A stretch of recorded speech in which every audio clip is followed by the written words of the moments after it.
USD Humanities Center welcomes you to this panel. Today, we present a comprehensive dialogue with three distinguished USD authors as they explore the San Diego region from Mexico and from a variety of perspectives. These are most recent titles on our region, will span time and space. The topics include a remarkable story of Ellen Browning Scripps, Mexico's political development in the 20th century, and ghostly hauntings in contemporary Latin American and Spanish cultures. I mean, we really do have a wide set of perspectives today, but it does show us the richness of the San Diego region. So let me introduce you to the authors before I turn it over to them. The first author who will speak today is Dr. Molly McLean. She's a professor of history. Molly McLean is a native Californian, and she joined our faculty in 1995. Her academic honors are great. She is included as one of USD's distinguished university professors. She also won the Davies Award for Teaching Excellence. She writes books and articles in the fields of British and U.S. history, including the book we're going to hear about today about Ellen Browning Scripps. In 2005, McLean, she began co-editing the Journal of San Diego History for the San Diego History Center.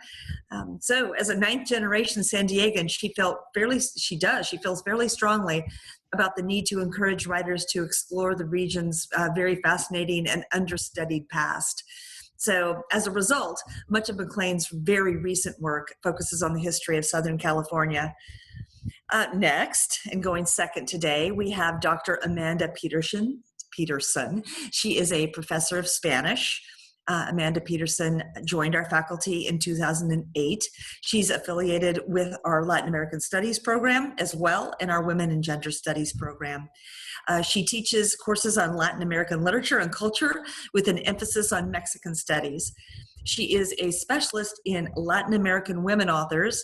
Her research interests center on the difficulty of representing issues of gender and violence, in particular in contemporary Mexican short narratives by women authors. So her lines of investigation include spectrality, which you're going to hear about today, gender, visual culture, and border studies. Her current research focuses on contemporary Mexican women authors using figures of ghosts and ruins to examine how violence is depicted on female social bodies. Our final speaker today is Dr. Emily Edmonds-Poley. She is an associate professor of political science and international relations. She joined USD's faculty in 2001, and her research focuses on violence against the press, as well as local and national politics in Mexico. She's the co-author of the book she's going to talk about today with Dr. David Shirk, and the book is titled Contemporary Mexican Politics. And she teaches a number of classes at USD in addition to writing, including the Introduction to International Relations and upper division and graduate level courses on Mexico, Latin America, and U.S. Latin American relations. Like Dr. McLean, Dr. Edmonds also won the Davies Award for Teaching Excellence. So you should know you are here with some of the best teachers and scholars that we have at USD. So we will begin with Dr. McLean, and she'll have about 10 minutes, and she will present her book first, and then we'll move to the next 10 minutes each. Please write questions in the question room. I will look at those and ask them, and I have some of my own as well. So Dr. McLean will be talking about Ellen Browning Scripps, New Money and American Philanthropy, 1836 to 1932. Oh, thank you so much, Dean Norton. I am delighted to speak about my book, and I'll show it here, Ellen Browning Scripps, New Money and American Philanthropy. It's both a biography and a history of San Diego, which focuses on the period more or less 1890 to 1920. Ellen Scripps was a woman who came into her own quite late in life. She was 60 years old when she first made a home for herself in La Jolla, and 70 when she began 2 decades of extraordinary philanthropy. And in 1928, at the age of 92, she began her diary with the following quote. She wrote, Let me die working, still tackling plans unfinished, tasks undone, clean to the end, swift may my race be run, no laggard steps, no faltering, no shirking, let me die working. I love that quote. And until the very end of her life, she remained deeply, vitally interested in the work of the world, efforts to extend scientific knowledge, the exploration of other races and cultures, the peace movement, the political emancipation of women, among other progressive causes. She helped found the Scripps Institution of Oceanography, Scripps Memorial Hospital, the Scripps Research Institute. She was an early environmental activist, and she's responsible for saving the Torrey Pines and for funding San Diego Natural History Museum and the San Diego Zoo. She also gave away millions of dollars to organizations really worldwide that promised to advance social and political causes such as universal suffrage, prohibition, the labor movement, free speech, world peace. She founded Scripps College in Claremont, California, and the Bishop School in La Jolla. And in fact, she viewed women's education as part of this greater movement towards freedom and democracy. One of her friends wrote, she said, women ought to be the equal of men. They should have their work, interest, and place just as much as men should. So Scripps was born in London, and she grew up in rural poverty on the Illinois Prairie. And she spent much of her adult life in Detroit. She never married, but helped her brothers establish the Detroit Evening News and a succession of other Midwestern newspapers in the 1870s and the 1880s. Her thrifty habits and shrewd investments made her independently wealthy, though she continued to live with and care for her brothers and their families. So the Scripps family was among a group of newly rich, sort of middle-class entrepreneurs whose fortunes were due to the Industrial Revolution. And of course, this group included self-made men like Andrew Carnegie and John D. Rockefeller, both of whom invested in infrastructure at a time when American cities were booming. They built railways and bridges, produced coal, iron, steel. Infrastructure was also part of the Scripps family's wealth. Newspapers, really like roads and railways, were part of a communications network that linked big cities and small towns from East Coast to West. And if Scripps were alive today, she and her brothers probably would have founded an internet company, like Google. And at the time, their rivals were the newspaper magnates Joseph Pulitzer and William Randolph Hearst. So Ellen Scripps came to California when she was just over 50 years old. In 1891, she and her younger brother, E.W. Scripps, purchased 400 acres of land and built a ranch called Miramar. And that's where the Scripps Ranch Housing Estate and the Miramar Naval Air Station are located today. In 1896, at the age of 60, Scripps made a home for herself in La Jolla, which at that time was just a summer colony. She built a very unpretentious house for both herself and two unmarried sisters, and she described it as a retirement home for old maids. So when that house burned down in 1915, she commissioned architect Irving J. Gill, who was a pioneer in the modernist movement, to build this radically simple house known as South Milton Villa. And there are parts of it actually that are still there, although most of it has been incorporated into the Museum of Contemporary Art. So Scripps never acted the part of the wealthy woman. She kept few servants, she lived frugally, she wore out her old clothes, she ate sparingly, slept under the stars on a roofless porch, and took public transportation around San Diego until she was 80 years old. She spent money only on items that would benefit the greater community. She opened her gardens and grounds to the public and made her car available for the use of neighbors and friends. And in the words of one journalist, she said she regarded her wealth as a trust for the benefit of humanity rather than a source of status for her family or herself. So Ellen began her career as a philanthropist with a decision to fund a group of marine biologists. and in the early 20th century, oceanography was a relatively new field that had been galvanized by advances in dredging technology. So inspired by Dr. William Ritter, the founder of the Scripps Institution of Oceanography, Ellen provided a large endowment that made possible the construction of a laboratory, pier, and aquarium at La Jolla Shores.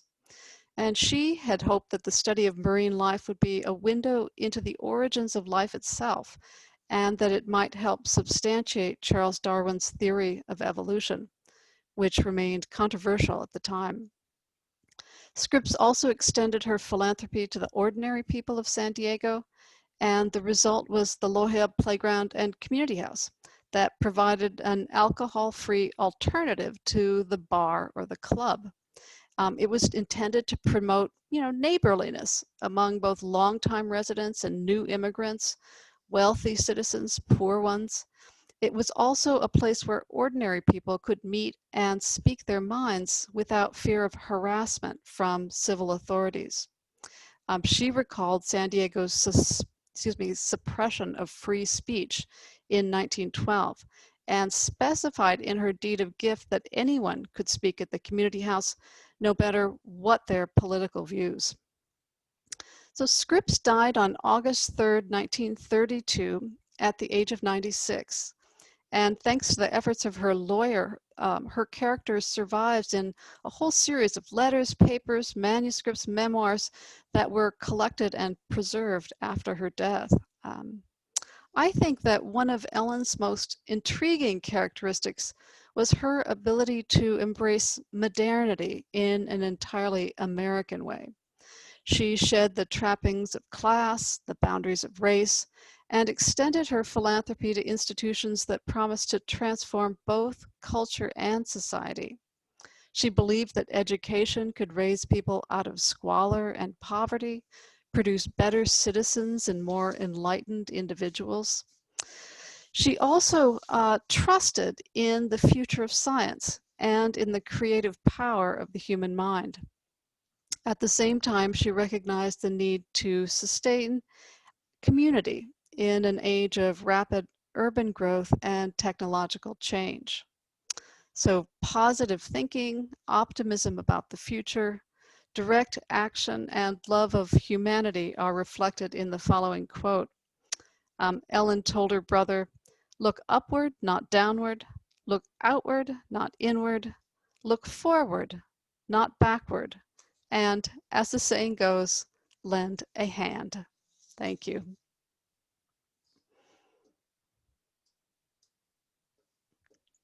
You're on mute, Noelle.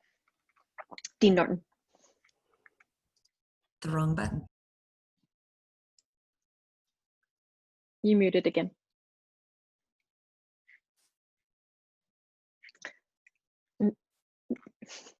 Noelle, you muted again. Yeah, oh, okay. You were muted, but I will go ahead and go, I think. Oops. I got it. Okay. I apologize. Now, I just have one very short thing to say, which is we're going to move to Dr. Peterson, and she will talk about her book, Espectros, Ghostly Hauntings in Contemporary Trans-Hispanic Narratives. Great. Thank you so much, Dr. Norton. And then would you confirm that you can't see my speaker notes? It's just my presentation. Okay, great. Hello, everyone. I'm so delighted to be here. I'm really honored to be part of this fabulous collaboration with the San Diego Festival of Books and the College of Arts and Sciences and USD. And thanks, Dean Norton and Fiona, for being here and introducing us and getting us all organized. So yes, I am going to talk a little bit about haunted spaces and let's see, that did not advance. There we go. Haunted spaces and about espectros. So our book is in particular about ghosts and why we think they're important, but I'm using the border as an example today. So what I will do, and I actually noticed that Jesus Salcedo Martinez is on the call today. These are his photographs that he's given me permission to use in several of my presentations. And so hello, recent USD graduate. So I want to talk about how my research as a specialist in Mexican literature and culture and a specialist in border studies and also haunting and ghostliness, how I view that living and working about 17 miles from the border, and how I see the border in terms of metaphorical haunting. So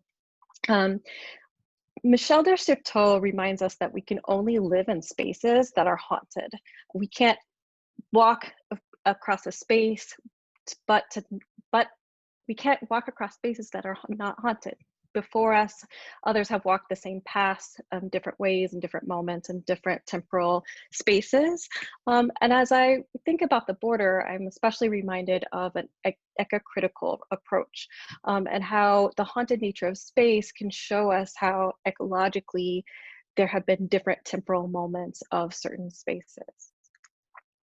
San Diego is rather I think, yes, you're right. San Diego is a rather curious space when we're talking about border relations, because it's often something that is a little bit ghostly to us. We often pretend to ignore, we pretend that it's not there, except when we're eating trendy tacos or maybe having a fancy cocktail.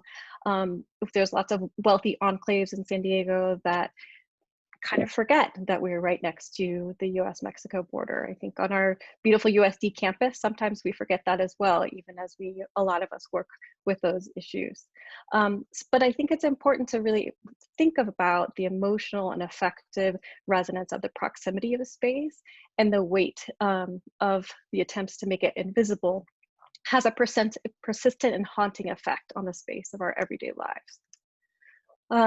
So as we compartmentalize and ignore, it gives us more justification for increased militarization of borders. It denies our interconnectedness in our pasts, in our presents, and in our futures.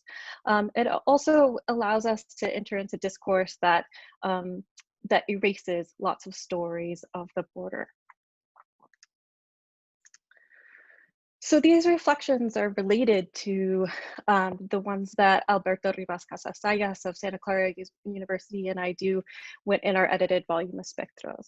We wanted to really critically define the ghost as a framework for questioning dominant and hegemonic discourse, and for revealing things that get erased in these pervasive discourses in Trans-Hispanic. And in Trans-Hispanic basically means Spanish, Latin American, and Latinx cultures, so all throughout the Spanish-speaking world.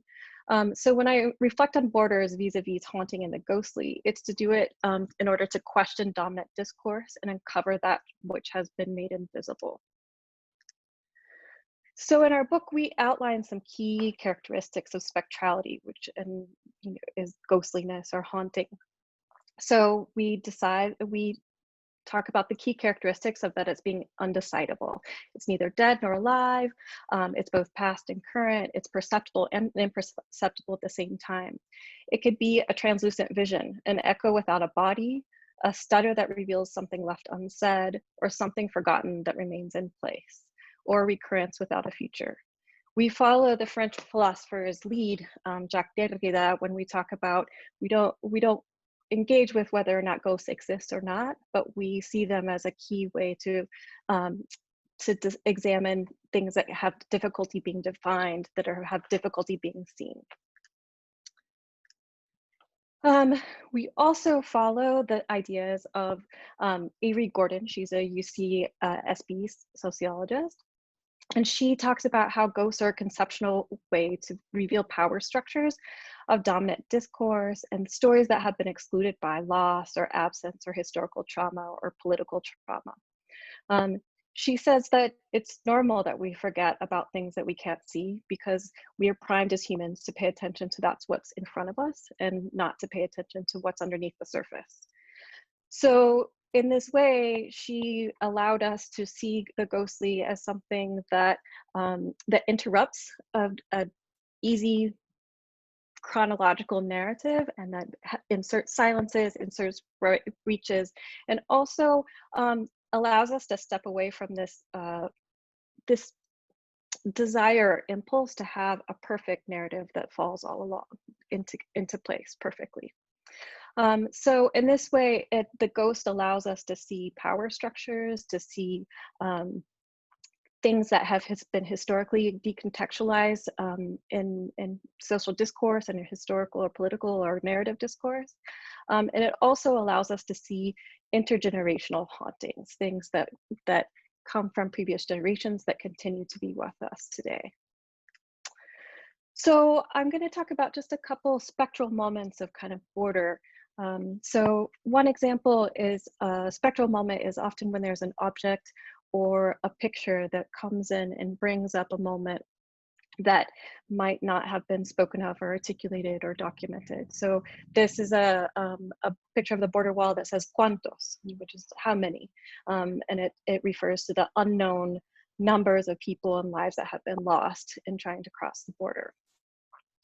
Another moment that we have is when we have generations who have no direct knowledge of certain events like a disappearance, go back and question and realize the injustice of previous generations. I think actually this pandemic moment is one of those that we are experiencing right now. We were able to live our lives living the illusion of that pandemics were in our past, and now we are living through we are learning about this being a very human experience of many generations. Then my last spectral moment of the border is when we're talking about someone is different and the blame is placed on them because they are other and they are dehumanized, and so the blame is put on them as other. So oftentimes we see this in increased militarization of certain groups, and we also see this in terms of blaming people who might be seeking asylum or seeking refuge, or even people who might be accidentally contaging people in the middle of a pandemic. And so finally, we really, in the spectros, we decide that spectrality is a way to critically examine a dominant discourse. It provides a way to look at voices of the other, things that are systematically erased.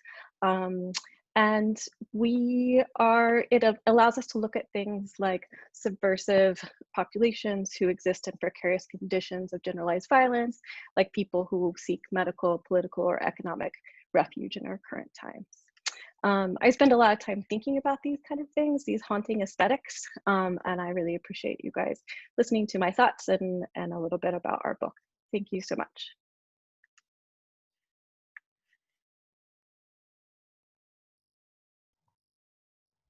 Thank you, Dr. Peterson. And now we will conclude with Dr. Edmonds-Poley, and she's going to talk about her co-authored book with Dr. David Shirk, Contemporary Mexican Politics. Thank you, Dr. Norton, and thank you all for being here today. It's not often that we are asked to talk about our work in venues outside of academic conferences, and so it feels like quite a privilege, actually, to address kind of, regular people on these things. And I guess the first thing that I would say is that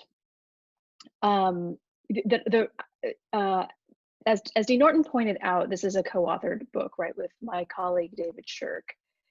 And our inspiration for writing it, this is the fourth edition came out earlier this year. So the first edition came out in 2008. And our original inspiration still guides us, right? What keeps us going as we seek to update it over the course of time. But the inspiration was really twofold. The first was that Mexico is arguably the country whose domestic politics are most consequential to the United States on a consistent basis. And this is something that maybe in San Diego we recognize, but in general seems to be ignored. And it is even the case in San Diego that people tend not to know very much about the domestic political situation in Mexico. To the extent that they know something, it is generally negative, and it is almost always sensationalized.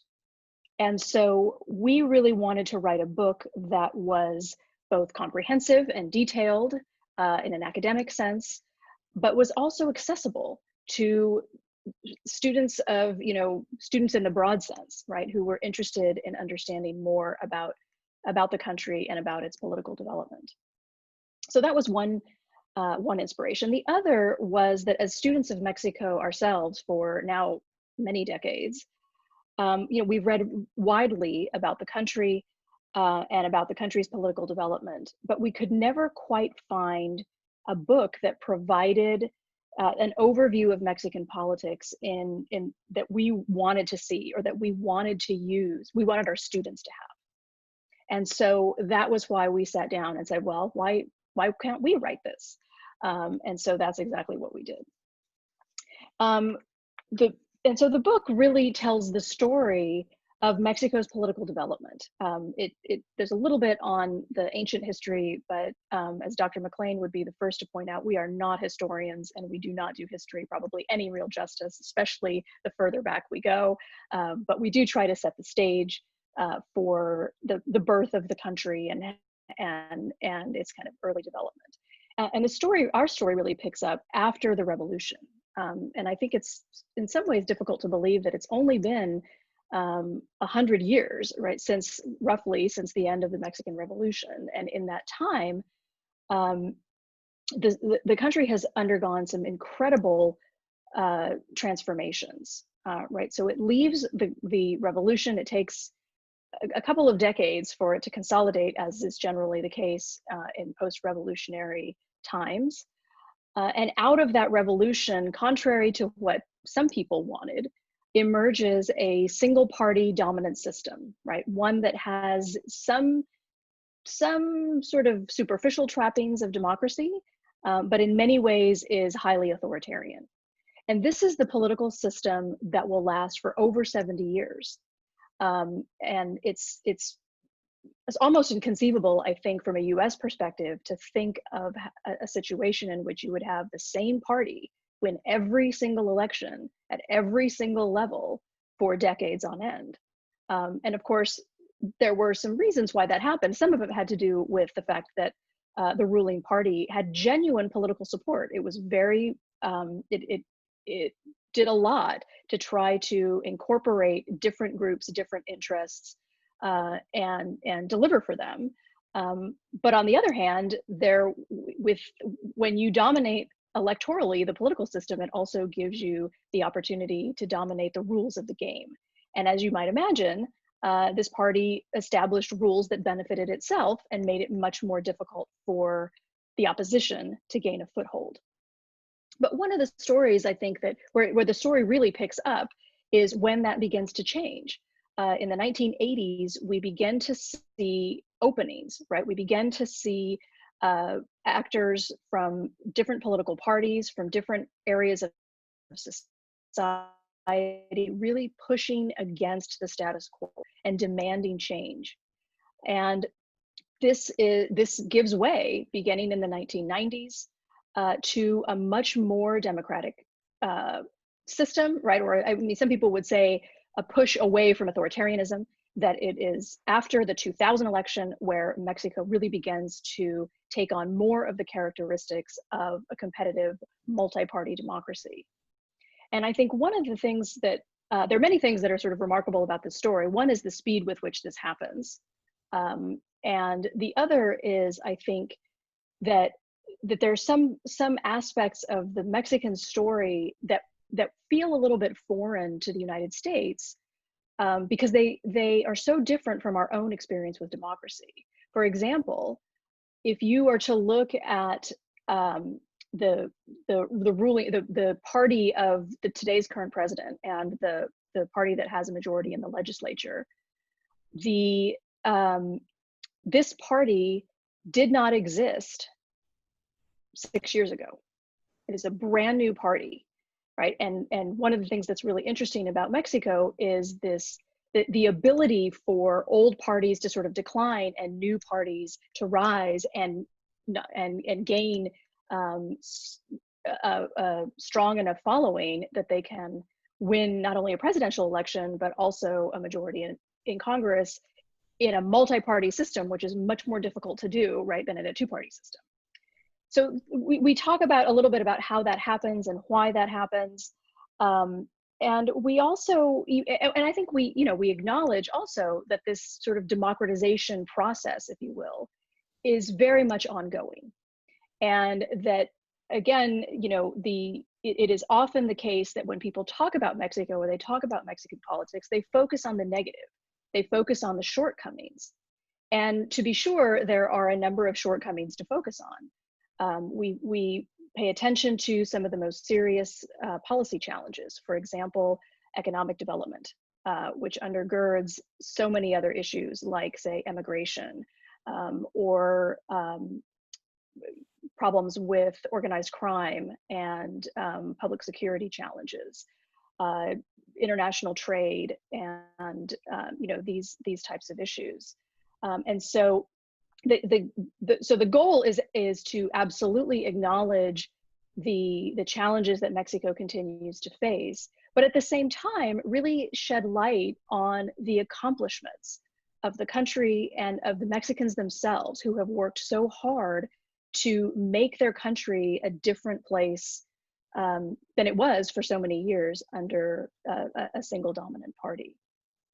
So I think I will leave it there. I think we're going to move to the Q&A, and I'm happy to answer any questions that might come up. Well, thank you so much, Dr. McLean, Dr. Peterson, and Dr. Edmonds-Poley. I'm going to ask you questions in turn. So starting with Dr. McLean, I'll ask a few questions and then move on to the next.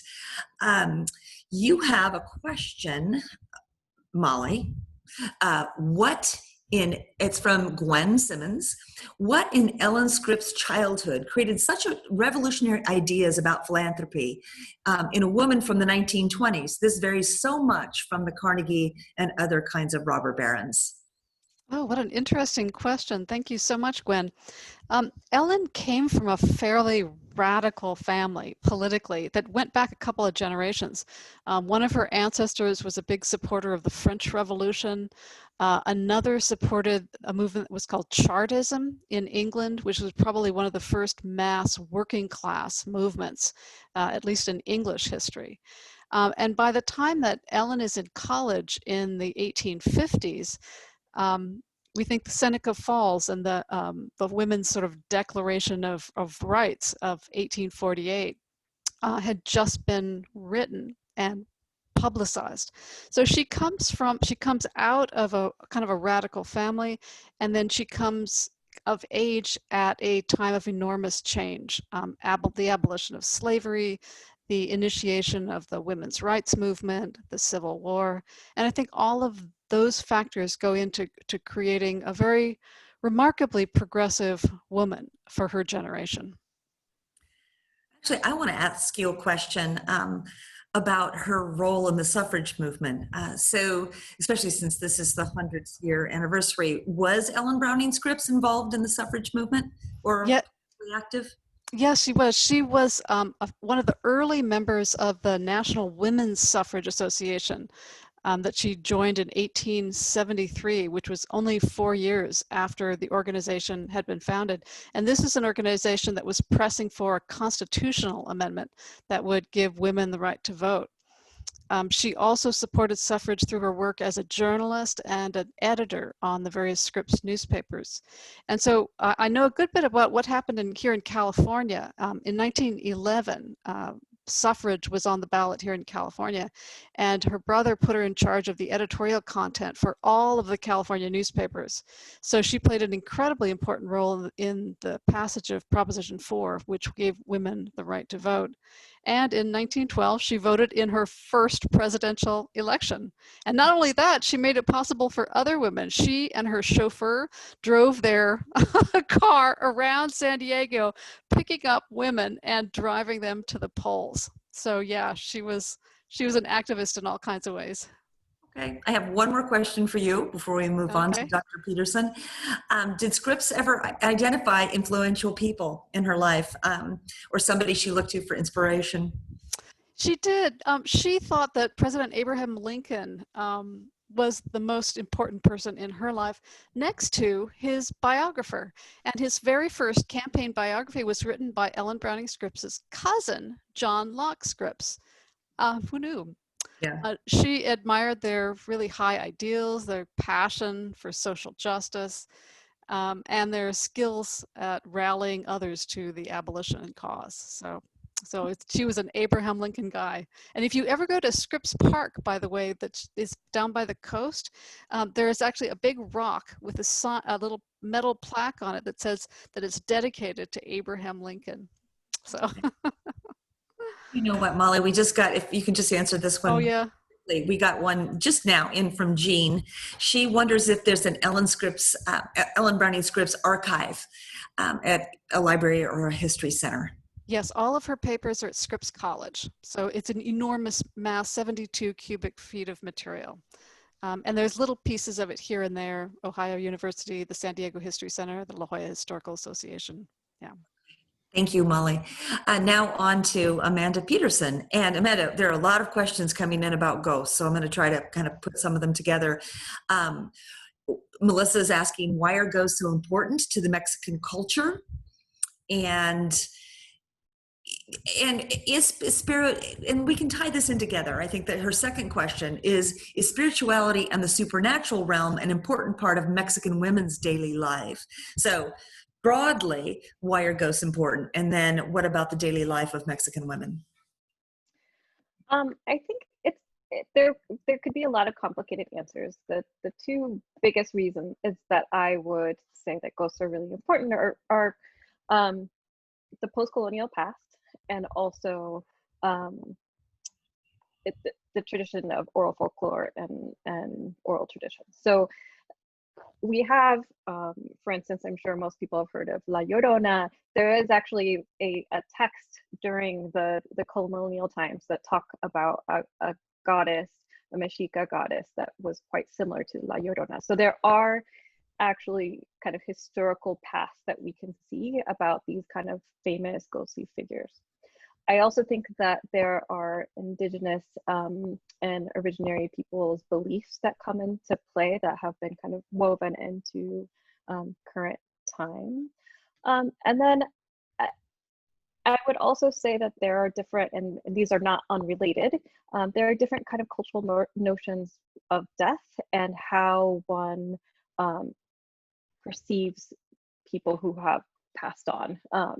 A lot of presence and remembering, and it's very common, and this is a daily kind of a daily practice type thing. It's very common to have a mini altar in your house of your family members who are no longer present with you. So it is a way of keeping it's a storytelling practice of keeping those people in your lives. There are books written about that, but that's a quick answer. Okay. Here's one. I found a question in the chat room, and it is, so paranormal experiences are part of the Mexican culture, but do you see it increasing or decreasing in the United States? That kind of ties us back to our border question as well, or a border theme. I think it depends on how you're looking at it, because if we were to think about kind of like speculative fiction that tell ghost stories or tell kind of stories of something paranormal, or I don't think that I think it's very trendy right now to kind of talk about those kind of things, and this also kind of ties into dystopian narratives and those kind of things. So I wouldn't say that it's decreasing in the US. Definitely the cultural conversation about how that is had is probably different in a lot of places of the US.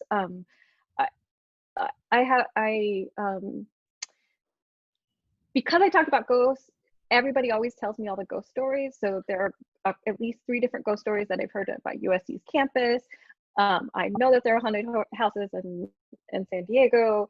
I'm also the person that everybody always tells me, the story that their grandmother used to tell them about the small town and the ghost. And so while, yes, it's more common in certain cultures, I seem to be the person that everybody always tells me about ghosts, and they happen all over. So. Okay, I have a couple more questions. One is mine. Have the current events of the pandemic changed your perspective of ghostly hauntings and the border, and why?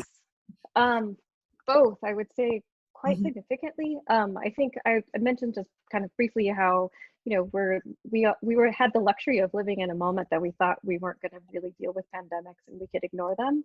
And so researching that, for example, is really interesting. In Mexico, during the Spanish flu, which was really started in Kansas, and I'm from Kansas, so I always like it's not the Spanish flu.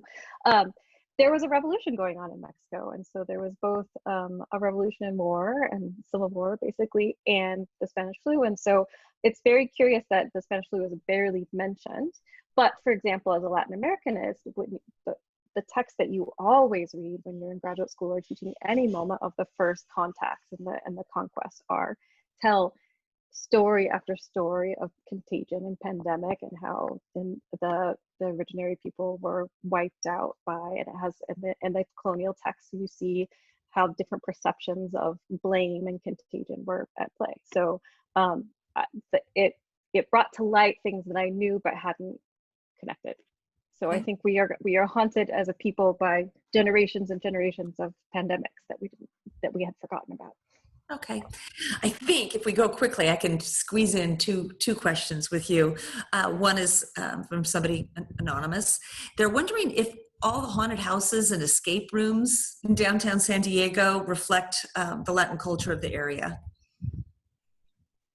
I would say probably not. Okay. Because I think I think it more has to do with our love and the Southwest of kind of performing our Wild Westness and our kind of recent history. And so I think it has to do with that. I'm thinking in particular of like the haunted houses around Old Town. But I think we do that in a lot of places. I've seen those kind of places in the Northeast. Okay. Last question. What is your current project, and is it relating, or how does it relate to haunting? So my current project is around the discourse of gendered violence and sexual violence in Mexico and the murder of women. And so it is about how those kind of very difficult topics are being made more visible and being discussed in less sensationalized ways in current Mexican discourse and literature. Okay. Thank you, Dr. Edmonds-Poley. I have a question for you, also from an anonymous attendee. This person wonders, why do you think it is so hard for a competitive third party to emerge in the U.S. compared to what happens, the recent changes in Mexican political parties? Yeah, that's a great question. And there are a couple of different types of answers that you can give.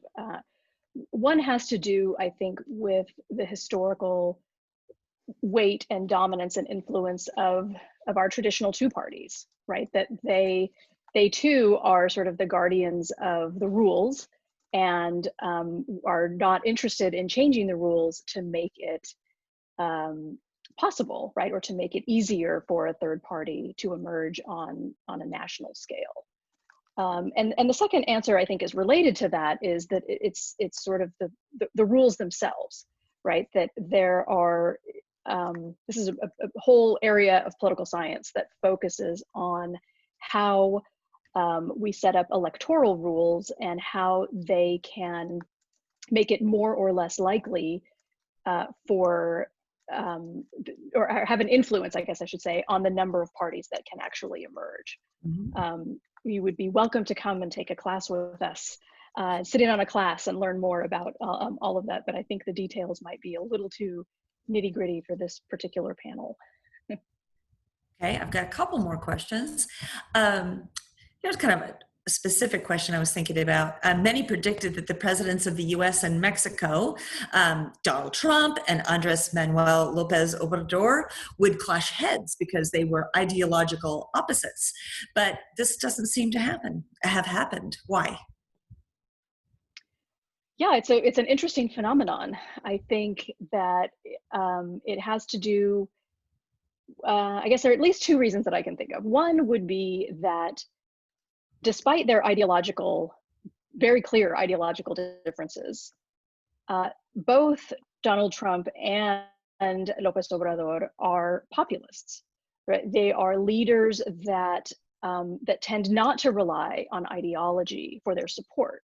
They bypass a lot of traditional mechanisms for gathering support and use direct appeals to emotion and to past, perceived grievances, right? So where Donald Trump talks about draining the swamp, for example, López Obrador talks about putting the poor first, right, as a group of people who have been historically marginalized and forgotten. And both gain a lot of political currency from that. So I think that's one part of the story, is that their approach is very similar and has occurred in a set of environmental circumstances that was sort of ripe for someone to be doing that. The second part of the question, I think, has to do with the fact that, the relationship between the United States and Mexico is asymmetrical. There are no two ways about that. And López Obrador, for as much of a leftist as he might be, understands that in order for him to make good on his policy promises of, say, wealth redistribution or combating corruption and these types of things, he needs resources. And because of the way that Mexico's economy is structured and is so dependent on its relationship with the United States, he doesn't have a lot of leverage in that relationship. And so when it comes to the dealing with migrants on the stay-at-home remain in Mexico program, for example, when it comes to NAFTA, all of these types of things, López Obrador found himself at a disadvantage and made the calculation, I think, that it was better to make nice rather than risk jeopardizing Mexico's sort of economic future, which, even right now with the pandemic, the economy is projected to shrink by somewhere between 10 and 15%. So. Okay, I've got a super short question that I'll save for the very last one, but one more, and then we'll say goodbye. What are the biggest policy challenges that are facing Mexico today? And more specifically, kind of to tie everything together, if possible, in this expansive panel, how might the policy challenges affect the San Diego and border region? Yeah, I think if I had to choose one, it would be economic development. Because as I think I said earlier, this is an issue that really undergirds so many others. And without addressing this question of creating economic opportunities that allow, not just for survival, but for mobility, for social mobility, there are going to be pressures on the country, right? There'll be pressures for people to leave and look for, adopt survival strategies like going to the United States, right? Or other countries. It will put pressure on the country, both when it comes to something like organized crime, because if there are fewer legitimate sources of income and formalized sources of employment, then organized criminal organizations have the upper hand. In that kind of a scenario. And then simply, you just don't have resources, right? You need resources if you want to do things like build community resilience, create the kind of socioeconomic infrastructure in education and public health and these types of areas to move forward, right? And we know, one of the things that we know with fair certainty in political science is that economic growth, right, economic development is sort of positively correlated with the longevity of a democracy. Okay. Well, the very short last question is somebody is wondering if, I know you can find your book, Emily, on Amazon, but can you find it on Kindle? I believe there is I know there is an e-version that I believe is compatible with Kindle, but I'm very embarrassed to say that I don't definitively know the answer to that question. I guess if you got onto Amazon, but we also want to support publishers. And the bookstores, yes. So, anyway, I guess somebody might have to do some looking for it, but thank you. It was delightful to be here today with everybody. There are quite a few attendees, and I know that I had an interesting experience, and I'm sure they did as well. I get to see Emily, Molly, and Amanda now only on Zoom, but I get to see them regularly, but I don't get to talk to them about their work. So this has been delightful for me as well. I thank the UT for putting on this wonderful festival. I'm so happy that the College of Arts and Sciences and the Humanities Center are partnering with you, and we look forward to doing it again. So, and thank you to our panelists, and thank you all for joining us. It was a lovely afternoon. And if you were at both of the USD panels, you are now set free because we're all done with our part.